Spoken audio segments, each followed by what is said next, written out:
দিকে বেশিক্ষণ তাকিয়ে থাকা কষ্টকর হয়ে যাচ্ছে, আর এডিট করতে গিয়ে আরও প্রচণ্ড মাথা ব্যথা হয়ে যাচ্ছে। তো এই যে মাথার মধ্যে তেল দিয়েছি, চুলের মধ্যে চুলটা চিপকে বসে আছে, আর চুলে তেল দিলে অনেকটাই রোগা লাগে। জুই গিয়েছে স্কুলে সকালবেলা, ডালিয়া খিচুড়ি ডিম সেদ্ধ এগুলো খেয়ে, সকালবেলা থেকে এগুলো শেয়ার করা হয়নি। তো ভাবলাম এখন থেকে ভিডিওটা করি, কারণ আজকে যদি না করি তাহলে কালকে দিব কি, এটা ভেবেই আরও পরে কালকে নাহলে আরও বেশি করে খারাপ লাগবে। যে যদি কালকে সুস্থ হয়ে যায়, সব কিছু একদম শরীর টরীর ঠিকঠাকও হয়ে যায়, মাথা ব্যথাও কমে যায়, তখন মনে হবে যে মাথা ব্যথাটা তো কমে গেল, কিন্তু এবারে ভিডিওটা তো করা হয়নি আমার। যাই হোক, চলো দেখতে থাকো ভিডিওটা প্রথম থেকে শেষ পর্যন্ত, আশা করি ভালো লাগবে।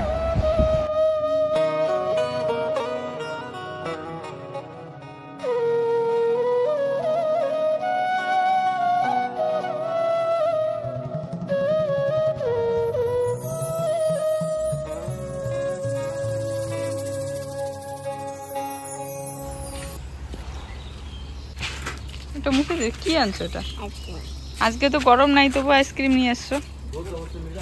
বই দেখা নিছে। কি বই দেখায় নিছে? ওইজন্য প্রাইস দিতে হবে। কি বই দেখায় নিছো? আর্টের বইগুলো। খালি আর্ট বই দেখায় নিছো? কিছু বই দেখা নিছে ওইজন্য। আর ইসে বইটা দেখায় নিতে বলছিলাম যে, জুতে উল্টা দিকে পড়ছো কেন? জুতে মানুষ উল্টা দিকে পড়ে এইভাবে?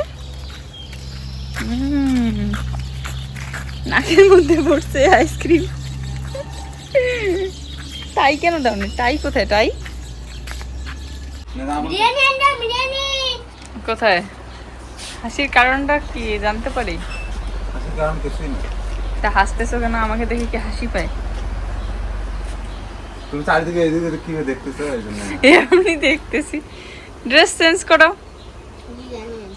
তো দেখো, নিয়ে এসেছে বাজার থেকে বিরিয়ানি। আমাদের বাজারে এখন বিরিয়ানি পাওয়া যায়, আর এই বিরিয়ানিটা কিন্তু অনেক টেস্টি। নতুন একটা কারিগর এসেছে, তো দারুণ করে বানায় একদম। সকালবেলা থেকে কিচ্ছু খাওয়া হয়নি, আমি খাইনি, তবে জুই খেয়েছে, কারণ ওর বাবা সকালবেলা উঠে, আমি বলেই দিয়েছি যে সকালবেলা উঠে আজকে কিচ্ছু করতে পারবো না, শুধু যেগুলো বাসন মাজা ধোয়া না করলেই নয় সেগুলো আমি করে নিয়েছি, যে তুমি জুইকে মানে বাচ্চাকে খাওয়ায় রেডি করায় একদম স্কুলে দিয়ে পাঠাবা। রোজ তো এই কাজগুলো করি, তবে যখন আমি নিতে পারছি না বা করতে পারছি না তখন পারবো না। সকালবেলা থেকে মানে ভালো লাগছিল না, খুব মাথা ব্যথা হচ্ছিল, তাই শুয়েছিলাম। তো ও এদিকে জুইকে একদম রেডি করিয়ে তারপরে খিচুড়ি বানিয়ে খাইয়ে স্কুলে দিয়ে পাঠিয়েছে বলতে কি, ও নিয়ে গিয়ে রেখে দিয়ে বাড়িতে এসেছিল। ইদানিং আমি লক্ষ্য করে দেখেছি যে সকালবেলার অনেক কিছু কাজকর্মগুলো করতে গিয়ে আমার ভিডিও দেওয়াটা এতটাই দেরি হয় যে আমি এডিট করতেই পারি না, সন্ধ্যায় লেগে যায়। তো আমি শুয়ে বসে একটু এডিট করছিলাম ধীরে ধীরে, কারণ বেশি লোড নিতে পারছিলাম না বেশিক্ষণ মোবাইলের দিকে তাকিয়ে থাকা। আর যেহেতু দুপুরবেলা রান্নাও করতে পারছিলাম না, তাই ও এদিকে স্কুল থেকে ফেরার পথে বিরিয়ানি নিয়ে এসেছে। তবে বিরিয়ানিটার দারুণ স্বাদ। আর এর আগেও এই দোকানটাতে আমাদের বাজারে অনেক দিন ধরেই বানাচ্ছিল, কিন্তু এতটা ভালো লাগছিল না। এই কয়েকদিন ধরে নতুন কারিগর আসাতে দারুণ লাগে বিরিয়ানিটা খেতে, তাই ও এই যে নিয়ে এসেছে। সবার কাছেই শোনা আর কি। তো 2 দিন হলো, তো আজকে ও নিয়ে এসেছে, কারণ আর 3 জন মিলে খাবো বলে। আর জুয়ের তো বিকেলবেলা আবার টিউশন আছে, তো এই বেলাতে আর রান্না কি করব। এই দেখো, স্কুল থেকে আসার পথে ওদিকে আইসক্রিম নিয়ে এসেছিল, আর আইসক্রিম খেয়ে বারান্দাটার কি অবস্থা করেছে। তো এখন এগুলো পরিষ্কার করবো। আর আজকে ভাবছি যে যেহেতু সকালবেলা থেকে কিচ্ছু শ্যুট করা হয়নি, তো আমাকে কিছু না কিছু তো করতে হবে। তার মধ্যে কাজগুলো পড়ে আছে সব, এভাবে অগোছালো করে কাজ দেখতে ভালোই লাগে না। ঘর বারান্দা দেখো কি নোংরা লাগছে দেখতে, আর বৃষ্টির জন্য মোছাও করা হচ্ছিল না, তাই আজ ভাবছি একটু ঘর বারান্দাগুলো মুছেই নেব। কাঁচা মাটির ঘর বারান্দা তো একটুখানি তেল চিটে হলে বা মিষ্টি জাতীয় কোনো কিছু পড়লেই পিঁপড়া আসতে শুরু করে দেয়। আর বৃষ্টির দিনগুলো এভাবে যেখানে সেখানে জিনিস পড়ে থাকে, নোংরা পড়ে থাকে বা পিঁপড়া ধরে, দেখতেও ভালো লাগে না, হাঁটাচলা করতেও কেমন যেন লাগে। যাক, ভাবছিলাম সিমেন্ট দিয়ে মুছবো, সিমেন্টগুলো বের করে গুলিয়েও নিয়েছিলাম। এখন মুছতে গিয়ে দেখি যে সিমেন্টটা এতটাই দলা বেঁধেছে যে মোছাটা একদম ভরতেইছে না, শুধু জল জল লাগতেছিল দেখতে। আর বেশি করেই সিমেন্ট নিয়েছিলাম আজকে তবুও। আর এই কাজগুলো যদি আমি সকালবেলা থেকে একটুখানি নিজের মানে রেস্টের জন্য বা শুয়ে না থেকে যদি এই কাজগুলো ওই মাথার যন্ত্রণা নিয়ে করতে শুরু করতাম, তাহলে কিন্তু আমার আরও বেশি হয়ে যেত, বা এই কাজগুলো আমি করতে পারতাম না, অসুস্থ হয়ে পড়ে থাকতাম। তো তাই নিজের জন্য একটু যতই কাজ পড়ে থাক, রেস্ট নেওয়াও দরকার। আর যখন যেটা পারছি না তখন সেটা জোর করে করতেও হবে না। সে ঘরের কাজ একটা দুটো পড়ে থাকলেও কোনো সমস্যা নেই। যাই হোক, তারপরে যেহেতু সিমেন্ট দিয়ে মোছা হচ্ছিল না, তারপরে আমি আবার মাটি নিয়ে এসেছি। এবারে মাটি দিয়ে মুছতে হবে, কারণ মোছা যেহেতু শুরু করলামই। আর আজ ভাবছি যে শোকেসের জামা কাপড়গুলো সবগুলোই বের করে একদম আলাদা আলাদা করে ভাঁজ করে গুছিয়ে রাখবো সুন্দর করে, কারণ এতটা ভরে গিয়েছে একটা জামার উপর আর একটা জামা, এভাবে না যেগুলো ব্যবহার করে জামা কাপড় বা প্রয়োজন সেগুলো খুঁজেই পাই না, তারপরে সব কিছু আবার এলোমেলো করতে হয়। হ্যাঁ, বাধ্য হয়ে, কারণ ইচ্ছে করছিল না একদমই, কিন্তু তারপরেও করতেই হবে আমাকে এই কাজটা অন্তত, কারণ প্রত্যেক দিন রান্নাবান্নার পর বাসনপত্র মাজা ধোয়া করে সব কিছু কাজ গুছিয়ে রেখে আর এই শোকেস গোছানো হয় না। তো আজকে যেহেতু করিনি, তো ভাবছি যে এই কাজটা ওর মানে ও আমি দুজনে মিলে আর কি করব। একার পক্ষে এত জামা কাপড় ভাঁজ করা দেখেই তো মাথা ঘুরতে শুরু হয়ে যায়, তার মধ্যে আমি তো বেশি একটা ভালোভাবে ভাঁজ করতে পারি না, তোমরা জানোই। মোট কথা হচ্ছে ধৈর্য হয় না। চেষ্টা করলে পারবো, তবে প্রথম থেকেই আমার জামা কাপড় ওই এত সুন্দর করে গোছানোর ধৈর্যটা হয় না। তাই জামা কাপড় শোকেসে যখনই ভাঁজ করি না কেন ওকে লাগিয়ে দিই, কারণ ও অনেক সুন্দর করে ভাঁজ করতে পারে। আগে হয়তো বা এতটাও পারতো না, কিন্তু যখন থেকে ও দিল্লিতে কাজ করতো যেই কোম্পানিতে, সেটা ছিল একটা ড্রেসের মানে কোম্পানি বড়সড়। আর মানে সেখানে ও তো কম্পিউটারের কাজ করতো, কিন্তু ওই যে 3 পিসগুলো থাকে না, সেগুলো ভাঁজ করার জন্য অন্যান্য লোক থাকতো, সেগুলো দেখতো, দেখে দেখে ও অনেকটাই শিখে গিয়েছিল। আমার মনে হয় ও যদি ওই জায়গায় কাজ করতো তাহলে ও হয়তো বা এতদিনে নিজেকে মানে নিজে নিজে আর কি দেখে দেখে অনেক কিছুই শিখে শিখে হয়তো বা নিজে এরকম একটা ছোটো মোটো বিজনেসও করতে পারতো। আর ওখানকার 3 পিসগুলো এতটাই সুন্দর লাগছিল আমার কাছে, তো যে আমিও একটা সময়ের জন্য ভাবছিলাম যে ওখান থেকে নিয়ে নিয়ে যদি বাড়ির এদিকে বিক্রি করা যেত, কিন্তু তখন তো আমার ইউটিউব চ্যানেল হয়তো বা ভিডিও করতাম না, তো তখন তো এই কথাটা মাথায় ছিল না যে লাইভ করে বিক্রি করা যেতে পারে। আর তখন আসলে অনেক কিছু চিন্তা মাথায় ঘুরতো, ভাবতাম যে আমাদের এদিকে তো 3 পিসটা অনেকটাই কম পড়ে, কম ব্যবহার করে, এখন হয়তো অনেকেই ব্যবহার করে, কিন্তু অন্যান্য জায়গায় যেমন দিল্লিতে কিন্তু 3 পিসগুলো খুব পড়ে। এদিকে মেঘলা আকাশ, মানে ঠান্ডা হালকা হালকা, আবার মানে চিমচিনি করা গরম থাকে না, ওরকম একটা গরম লাগছে, গিমসাচ্ছে আমাদের কথায় যেটা বলি। তো বাসনপত্র মাজা ধোয়া করে তারপরে কলার পাটটা ঝাড়ু দিলাম, দিয়ে ঠিয়ে ওদিকে স্নান করে আসলাম। আর একবার জল ঠল নিয়ে এসে রেখে দিলাম, যেহেতু দুপুরবেলা রান্না হয়নি, তো সন্ধ্যাবেলা আগে ভাগে রান্না করতে হবে। ক্রিমও লাগাইনি এখন। এটা হচ্ছে ওই লাল সাদা রঙের, ওই যে দেখা যাচ্ছে না র্যাকটা, ওই র্যাগের এই চুড়িটা।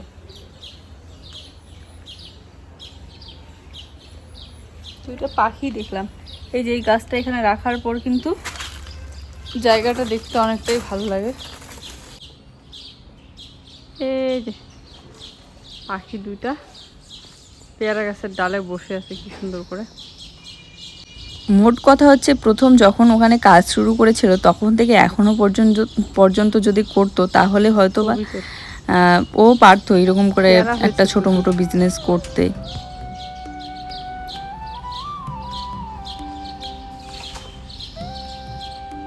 আমাদের গাছে এই যে এখনো লেবু আছে, ওই যে লেবুগুলো দেখতে পাচ্ছ। চা খাবা নাকি? চা জুই চলে গেল টিউশনে, ভাবছি আজ বিকেলবেলাটা একটুখানি চা বানাবো। খাবা? ওই দেখো চাল কুমড়োর চারা মানে ডালটা কোন দিকে উঠতেছে, একদম ওই চালের মধ্যে উঠতেছে, দেখছো এদিকে চাল কুমড়োর ডালটা যে ওই চালের মধ্যে উঠতেছে। উঠুক না,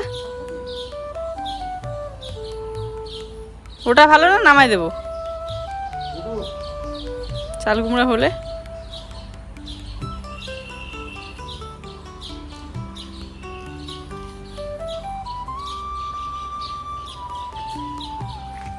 এর আগে একবার আমাদের যখন পাটকাঠির যে বারান্দার চালটা ছিল, তখন কিন্তু এরকম করে চাল কুমড়োর ডগা পুরো বারান্দাটাতেই ভরে গিয়েছিল, কিন্তু চাল কুমড়ো আর হয়নি, দেখতে বেশ ভালো লাগতো। এবারও ওই যে চালের মধ্যে উঠতেছে আমাদের ঘরের টিনের চালের মধ্যে, ভাবছি যে উঠুক, তাহলে পুরো চালটায় ভরে গেলে একটু ঠান্ডা থাকবে বারান্দাটা। আর দেখো আমাদের নারিকেল গাছে কয়েকটা নতুন নারিকেল হয়েছে, আর একটা আছে মনে হয় শুকনো, আর ওখানে আবার কত পাখি বাসা বেঁধেছে দূর থেকে কিন্তু বোঝাই যায় না। ক্যামেরাটা অন করতেই যখনই জুম করলাম তখনই বুঝতে পারছি, এই দেখো নড়াচড়া করছে। তো কয়েকদিন ধরে ভাবতে ভাবতে বিরক্ত হয়ে যাচ্ছি, কিন্তু আর শোকেসটা আমার গোছানো হচ্ছে না। আজকে ওকে বললাম যে আজকে গোছাতেই হবে যে কোনো প্রকারে, কারণ দেখো একবার কি অবস্থা হয়েছে, কোথাকার জিনিস কোথায় কিচ্ছু বুঝতে পারছি না। এরকমটাই হয়, এই যে আজকে গুছিয়ে রাখবো, কিছুদিন পর আবার এরকম হবে। ওই একটা শোকেসের মধ্যে ব্যবহার করা থেকে শুরু করে নতুন প্লাস পুরনো ধোয়া জামাকাপড় সব কিছুই এখানে রাখা, এই জন্যই এরকমটা হয়। আজকে শাড়িগুলো বের করিনি ভাঁজ করার জন্য, না হলে শাড়িগুলো একটা করে শেয়ার করতাম তোমাদের সাথে। আর এখানে নতুন জামা কাপড় বলতে এই যে সায়াটা আছে নতুন, কারণ 2টা সায়া কিনেছিলাম কিছুদিন আগে, দেখেছো তো, একটা ব্যবহার করছি আর একটা রেখে দিয়েছি, এখানে ওখানে যাওয়ার সময় প্রয়োজন পড়ে। শাড়ি তো যদিও বা বেশি একটা পরা হয় না, এখানে সেখানে গেলে তখন পরা হয় আর কি। তো শীতের জামা কাপড়, সোয়েটার, তারপরে এমনি গরমের জামা কাপড় সব কিছুই একসাথে আছে। এই জন্য ওকে বললাম যে সব আলাদা আলাদা করে একদম ভাগ ভাগ করে গুছিয়ে রাখো, যাতে খুঁজতে সুবিধা। আর এখন তো শীতকাল নয়, এখন তো ঠান্ডা পড়ে না, গরমেই পড়ে, তাই শীতকালের জামা কাপড়গুলো এখন আর প্রয়োজন নেই, ওগুলো একটু সাইড করে আলাদা করে রাখবো। তো এই যে দেখো সব জামা কাপড় বের করে বসে পড়লাম দুজনে মিলে গোছাতে। আমার থেকে বেশি ও ভালো গোছাতে পারে, এই জন্য ওকেই বসিয়ে দিয়েছি। শোকেসটা কতদিন ধরে গোছাতে চাচ্ছি করে আর গোছানো হচ্ছে না। আজ এক সাইডের সব জামা কাপড় বের করে নিয়েছি। একই তো চুলের মধ্যে তেল লাগিয়েছি, তার উপরে চুলটা ভেজা চিপকে বসে আছে। আর চুল আমি ভেজা থাকলেও না, ছেড়ে সবসময় থাকতে গেলে এই যে গরম লাগে, ভালো লাগে না আমার। তো এই জন্য সবসময় এরকম করে কাঁকড়া ক্লিপ দিয়ে হালকা করে বেঁধে রাখি। আর ভেজা চুল চিরুনি করলে না খুব চুল ওঠে। ওর উপর রাগ করে থাকলে বা মন খারাপ করলে বা ঝগড়াঝাটি করলে বা কথা না বললে সব থেকে বেশি যেটা আমার লস হয় সেটা হচ্ছে আমি ব্লগ ভিডিওটাতে মন দিতে পারি না, প্লাস ব্লগটা মানে হাসি মুখে তো আসতেই পারি না, ভালোভাবে করতেই পারি না, আর ভিডিও করতে ইচ্ছে করে না। তো একটা দিন ভিডিও না করা মানে বুঝতেই পারো, যেহেতু এটা একটা কাজ আর তার উপরে একটা নেশা হয়ে গিয়েছে। যাক, অর্ধেক জামা কাপড় প্রায় ভাঁজ করা হলো, তো এবারে ও একটু করে দিচ্ছে ভাঁজ করে, আর আমি শোকেসের মধ্যে ভরে রাখছি। আমি বললাম যে এতটা ফিনিশিং করে ভাঁজ করতে হবে না, কারণ একটু সময় লাগে, আর জুইকে নিয়ে আসতে হবে আবার টিউশন থেকে। এবারে শোকেসের উপরটা একদিন ঝাড়াঝাড়ি করতে হয়। এই দেখো জুইয়ের ঔষধ, তারপরে কাপ, কত কিছু একদম ভরে আছে।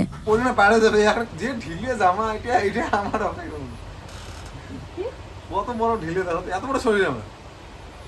আমার কি হয়, আমারও তো ঢোলঢোলা হবে, তাহলে ঢোলঢোলা আমার।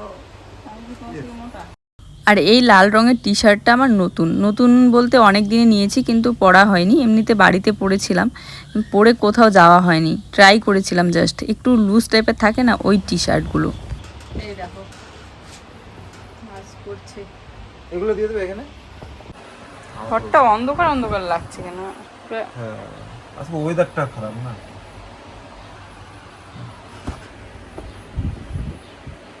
একই তো আজকে আবহাওয়াটা একটু খারাপ, মেঘলা আকাশ, তার উপরে হচ্ছে আমাদের ওই সাইডের পর্দাগুলো খোলার পর থেকে না ঘরটা একটু ডার্ক লাগে দেখতে, মানে বিছানার ওই সাইডটা। তবে একটা কথা কি জানো তো, গ্রামের বাড়ির বউয়েরা শরীর খারাপ থাক আর মন খারাপ থাক, বাড়ির কাজ ছাড়া কিচ্ছু বোঝে না। কারণ সারাটা দিন ওই শরীর খারাপ থাক আর মন খারাপ থাক, আগে মনে হয় যে সবার প্রথমে ঘরের কাজ করি, বাড়ির কাজ করি, সংসারের কাজগুলো যেন ভেসে যাচ্ছে, কাজ না করলে একদমই ভালো লাগে না। না কোনো কফির আড্ডা, না কোনো রেস্টুরেন্টে যাওয়া, না কোনো ঘুরতে যাওয়া, না কোনো পার্কে গিয়ে মন ভালো করা। হ্যাঁ, ইচ্ছে হয়তো করে কোথাও একটা যাই, তাহলে সব কিছু যেন মন টন ঠিক হয়ে যাবে, সব কিছু ভালো লাগবে, শরীরটাও যেন ভালো লাগবে। কারণ গ্রাম তো গ্রাম, গ্রাম হচ্ছে এমন জায়গা যে বাড়ির আশেপাশে বা হাতের কাছে কোনো কিছুই পাওয়া যায় না। এবারে কোথাও যেতে গেলে তোমাকে গাড়ি করে যেতে হবে। তো একটু লাল চা বানিয়ে নিচ্ছি। আর আজ জানোই তো দুপুরবেলা রান্না হয়নি, তো বিরিয়ানি খাওয়ার পর একটু ওই যে ঘরের কাজকর্মগুলো করলাম, তারপরে ভাবছি যে চা বানিয়ে খেয়ে নিই বিকেলবেলাটা, কারণ হালকা খিদে পেয়ে যাচ্ছে। তবে এটা ভাত খাওয়ার খিদে নয়, এটা হচ্ছে চা খাওয়ার খিদে। তো যাক, একটু চা খেলে ভালো লাগবে। আর সব সময় দুধ চাটাও খেতে ভালো লাগে না, মাঝে মধ্যে লাল চাও ভালো লাগে। তো চলো, এই চা পাতাটা না খুবই সুন্দর, অল্প একটু দিতেই খুব সুন্দর কালার আসে। তাই দেখো সামান্য একটু চা পাতা দিলাম। আমার মনে হয় দুধ চা বানানোটা সব থেকে বেশি সহজ, কারণ তুমি কতগুলো চা পাতা দাও কালার সুন্দর আসে, কিন্তু লাল চায়ে একটু চা পাতার পরিমাণ বেশি হয়ে গেলে না তিতা লাগে, আর যদি কালার থাকে খুব, তো এই জন্য সামান্য একটু দিলাম। তারপরে হয়তো বা আদা নয়তো বা তেজপাতা, তো আদাটা ছিল আদাই দিয়ে দিলাম। সাইডের বার্নারটা একটু ডিস্টার্ব ছিল, তো ও ঠিক করে নিয়েছে, কারণ ওই যে ছোট্ট একটা মাথাটা না ভাঙা ছিল, যেটা দিয়ে গ্যাস বেরোয়, মাথার একদম ছোট টুকরো একটা ছিল, ওটাও দোকান থেকে নিয়ে এসে লাগিয়ে দিয়েছে, এবারে দেখো ঠিক হয়েছে। নাহলে এতটা পর্যন্ত ফলফল করে উঠছিল সেদিন। গ্যাস বেশি বেরোতো। লবণ দেওয়া হয় লালটাতে। র্যাকটা বসানোর পর আর গুছিয়ে নেওয়ার পর আমার রান্নাঘরটা সত্যি এখন অনেক পরিপূর্ণ লাগে। এই যে আজকেও অল্পর জন্য চাটা পড়ে যেত হাত পিছলে। আর ওই বার্নারের যে স্টিলগুলো আছে না, ওগুলো একটু পিছলা টাইপের হয়, আর যেহেতু স্টিলের হ্যান্ডেল হাতের মধ্যে চাটা বানিয়ে নিলাম, স্লিপ করে আর কি। এইটুকু চায়ের জন্য কত বড় একটা করে কাপ নিয়েছি, এটাই ভাবছো তো? হ্যাঁ, মাঝে মধ্যে এরকম বড় কাপগুলোর মধ্যে চা খেতে ভীষণ ভালো লাগে, তাই নিয়ে নিলাম। যাই হোক, তার সাথে নিলাম জল, ও বলছে জল খাবে। আর এই জিনিসগুলো আমার জন্য নিয়েছি, ওর জন্য নিইনি। এগুলোকে আমরা দড়ি বলি, ছোটোবেলায় এগুলো খুবই খেতাম। চলো এখন একটু চা খেয়ে নিই। এই যে চা করে নিয়ে আসলাম, লাল চা। আর তার সাথে তুমি খাও না এগুলা, তোমার পেট ব্যথা বললা তো, মুখে হাতে নিচু পেট ব্যথা কথা বললাম। তোমার না পেটের সমস্যা হয়, খাই না তো নিয়ে আবার খাচ্ছ ওর বলে খাই না। খাই একটা, ঠিক আছে। দিন দিন রোয়া গাছগুলো বড় হচ্ছে আর সবুজে সবুজ হয়ে যাচ্ছে, দেখতে ভীষণ ভালো লাগে। তাই বাড়ির পিছনের দিকে এক মুহূর্তের জন্য না আসলে না খুব মিস করি এই জায়গাটাকে, তাই চলে আসলাম। তবে ফ্রি সময়টা দেখবে, সবসময় আমি এই বিকেলবেলার দিকটা এইদিকে আসি, কারণ এই সময়টাতে একটু ফ্রি থাকি।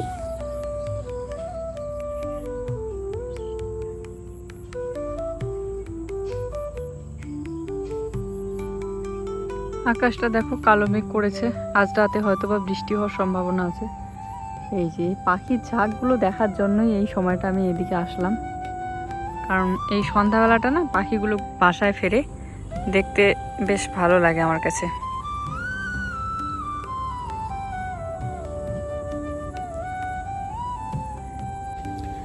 শুভ সন্ধ্যা, প্রায় এই যে অন্ধকার হয়ে আসছে।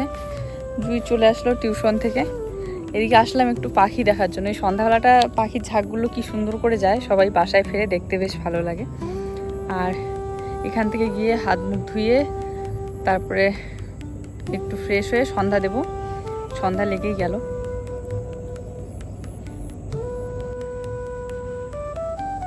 সুন্দর লাগে প্রকৃতির সৌন্দর্য, প্রত্যেকটা সময় আলাদা রকম লাগে দেখতে। আকাশটা কখনো একদম কি বলবো আগুনের মতো রং হয়, কখনো আবার আকাশি কালার। মেয়ে আজকে স্কুল থেকে এসে বলছে যে মা আগামীকাল স্কুল বন্ধ থাকবে, কারণ আগামীকাল হচ্ছে রথ। তো অনেক কিছু সম্বন্ধে আমার এখনো অনেক কিছু জানা বাকি আছে, জানি না। রথ বলতে জগন্নাথ পূজা তো জানি, জগন্নাথ ঠাকুরের পূজা, কিন্তু মানে অনেক কিছু জানি না আর কি। যেমন লক্ষ্মী পূজা জানি, দুর্গা পূজা জানি। পূজা পাঠ সম্বন্ধে মানুষের শেখার কোনো শেষ হয় না, ধীরে ধীরে হয়তো বা আরও অনেক কিছু শিখতে পারবো, জানতে পারবো। যাই হোক, সন্ধ্যা দেওয়ার পর মেয়ে বলছে যে মা খিদে পেয়েছে, কি খাবো? তো ওর জন্য ভাবছি যে দুধটা জাল দিয়ে নিই। ওর বাবা আবার ওইদিকে টিউশন থেকে নিয়ে আসার সময় ওইদিকে দুধটাও আজকে নিয়ে এসেছে। তার আগে বাসনগুলো একটু জায়গা মতো গুছিয়ে রাখছি, আর এখন তো বাসন মুছেই রাখি। দুধটা জাল দিয়ে ওকে দুধ হরলিক্স দিয়ে ওদিকে সাথে সাথে ভাতটা বসিয়ে দেবো। দুপুরবেলা রান্না না হলে না মনে হয় যে সন্ধ্যাবেলাটা একটু তাড়াতাড়ি রান্নাটা কমপ্লিট করি। তবে গ্যাস ভরানো থাকলেও ভাতটা কিন্তু আমি ইন্ডাকশনের মধ্যেই করি সবসময়, দুপুরবেলা হোক বা রাতের বেলা হোক। আর রাতের বেলা তো বেশি রান্না করা হয় না, ওই দুপুরবেলা রান্না করলে 2 বেলার জন্য রান্না একসাথেই করে নিই। চলো চালটা ভালো করে ধুয়ে নিয়ে আসলাম, ভাত বসিয়ে দিয়ে এদিকে সবজি কাটবো, আর মেয়েকে পড়াইতেও হবে। কিন্তু ও আবার একাই ঘরের মধ্যে থাকতে চায় না, ভয় পায়। আমি রান্নাঘরেই আছি তারপরেও, কারণ এই যে শুনে যে এখন বাচ্চা ধরা বেরিয়েছে। রাতে করে প্রত্যেক দিন ঘুমানোর সময় ওর মাথায় একটাই চিন্তা, আর ওর ওইগুলোই গল্প, যে মা আমি তো স্কুলে যাই, টিউশনে যাই, যদি ওখান থেকে আমাকে চোর ধরে নিয়ে যায়। বাচ্চা মানুষ বুঝতেই পারো, একটা জিনিস মাথার মধ্যে ঢুকলে না সেটা এত সহজে বেরোতেই চায় না। এই যে দরজার কোণায় যে ঝুড়িটা বাঁধা দেখতে পাচ্ছ, ওখানে কিন্তু আমি কড়াই থেকে শুরু করে প্রেসার কুকার, যেগুলো ওই স্টিলের র্যাকের মধ্যে রাখা যায় না, সেখানটায় রেখে দিই। আজ যেহেতু বেশি একটা রোদ ছিল না, তাই কিন্তু বারান্দাটা ভালো করে শুকায়নি, এখনো ভিজে স্যাঁতস্যাঁতে আছে, মাঝে মধ্যে স্লিপ করে। ভাত বসাইছি, এবার কি তুমি এখন খাবা? দুধ হরলিক্স খাবা? তো গাইয়ের দুধ তো সর্ষে তেল দিয়ে বার করা হয়, তো এই যে সর্ষে তেলগুলো উপরে থাকে, এই জন্য হলুদ। ছাঁকনি কিন্তু দিয়েছি। বানিয়ে নিলাম, ভাত হয়ে গিয়েছে, ভাত বসিয়ে দিয়ে ওকে পড়া ধরছিলাম, আর এখন লিখতে দিয়ে আমি চলে আসলাম এই যে সবজি কাটাকাটি করতে। সবজিটাও আগে ভাগে বানিয়ে নেই।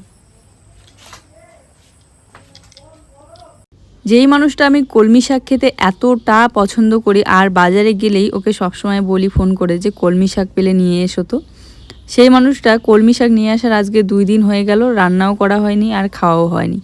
তো আজকে নিয়ে বসলাম, দেখো শাকটা নষ্ট হয়ে যাচ্ছে। আর এই শাকটা আমার খুবই প্রিয়, তাই নষ্ট করতে একদম ইচ্ছে করে না। কিন্তু না চাইতেও আজকে শাকের মানে পাতাগুলো পেকে নষ্ট হয়ে যাচ্ছে বলে পাকা পাতাগুলো ফেলে দিয়ে আমি সবুজ রঙেরগুলো নিয়ে বানিয়ে ফেলবো। রাতে জানি যে শাক খায় না, তবে এটা তো কলমি শাক, ভাজা করলে ভালোই লাগবে।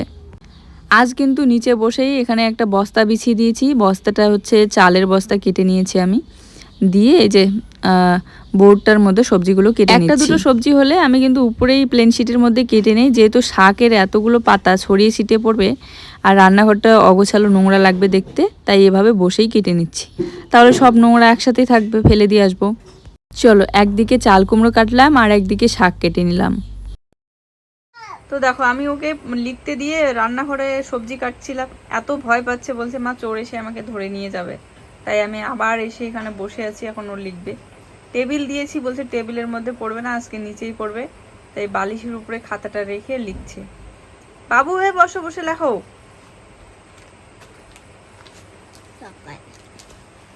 লেখো, হাতে লেখা সুন্দর করে লেখো, ঠিক আছে? ওই যে মোবাইলে দেখেছে যে ধরে নিয়ে যায়, আর মোবাইলে এই জন্যই বাচ্চা মানুষের হাতে মোবাইল দিতে নেই। তো দেই না, তবুও ওই যে একটা অভ্যাস, আগের ছোটোবেলায় মোবাইল দেখে দেখে খাওয়ানো, তবুও চেষ্টা করি না দেওয়ার, কারণ কোনো মা বাবাই চায় না যে বাচ্চার হাতে সারাক্ষণ মোবাইল দিয়ে রাখবে। যাক, রসুন আর কাঁচা লঙ্কা দুইটা দিয়ে এখানে আমি শাকটা দিয়ে দিলাম। কলমি শাকটা ভেজে নেব আর একটু লবণ দিয়ে দেবো, আর কিছু না, ব্যাস একটু ঢেকে রাখবো যাতে শাকটা সেদ্ধ হয়। এই কলমি শাকটা কিন্তু নদীর জলের একদমই না, এটা হচ্ছে চাষ করা। আর নদীর জলের যে কলমি শাকটা থাকে ওই পাতাগুলো একটু চিকন টাইপের হয় আর অনেকটা ফাঁকা ফাঁকা হয়, এতটা ঘন পাতা হয় না, তবে খেতে বেশ ভালো লাগে। পাতার থেকে ডাঁটাই বেশি থাকে নদীরটার মধ্যে, আর খাওয়াও কিন্তু অনেক উপকারী। হ্যাঁ, আশেপাশে গ্রামের কিছু নদীতে খুঁজলে হয়তো পাওয়া যাবে, কিন্তু কতগুলো আবার খুব নোংরা জলেও থাকে। তো যাই হোক, নদীরটা না পেয়ে আমরা এই চাষ করাগুলোই নিয়ে আসি বাজার থেকে, খাই। আর বাবাও তো চাষ করে অনেকগুলো করে, সেখান থেকেও দিয়ে পাঠায়। তো দেখো রান্নাটা যাতে তাড়াতাড়ি হয়, এদিকে গ্যাস ধরিয়ে দিয়েছি, এদিকে আবার ইন্ডাকশনে চলছে শাক রান্না। তো গ্যাসের মধ্যে ভাবলাম যেহেতু আজকে চাল কুমড়োটা একটু ঝোল টাইপের করব, ভাজা করব না, তাই স্টিলের কড়াইটাতে বানিয়ে নিই। স্টিলের কড়াই রান্না করলে দেখতে ভীষণ সুন্দর লাগে আর ভালো লাগে, কিন্তু যেহেতু অনেকটাই পাতলা হয়েছে কড়াইটা, তো পোড়া লাগে। তারপরেও ভাবলাম আজকে একটু লো আঁচের মধ্যে সাবধানে করার চেষ্টা করব। তো তারপরেও কিন্তু একটা সময় গিয়ে পুড়ে যাচ্ছিল, তখন আমি কড়াইটা চেঞ্জ করে ওই কড়াইয়ের মধ্যে বসিয়ে দিয়েছিলাম। শাকটা ওদিকে হয়ে এসেছে প্রায়।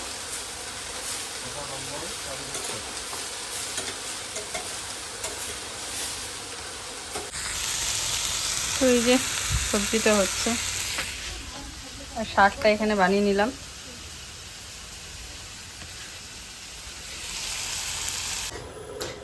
তো প্রথমে স্টিলের কড়াইটাতে বসিয়েছিলাম চাল কুমড়োটা, ভাবছি ঝোল ঝোল বানাবো, তো পুড়বে না, এমন দেখি পুড়ে যাচ্ছে সবজিটা, তাই নামিয়ে আবার এই কড়াইয়ের শাকটা হয়ে গিয়েছে, শাকটা নামিয়ে রেখে এখানে বসিয়ে দিলাম চাল কুমড়োটা। এই জায়গাটাতে একটা লাইট লাগাইতে হবে, অন্ধকার লাগে দেখতে।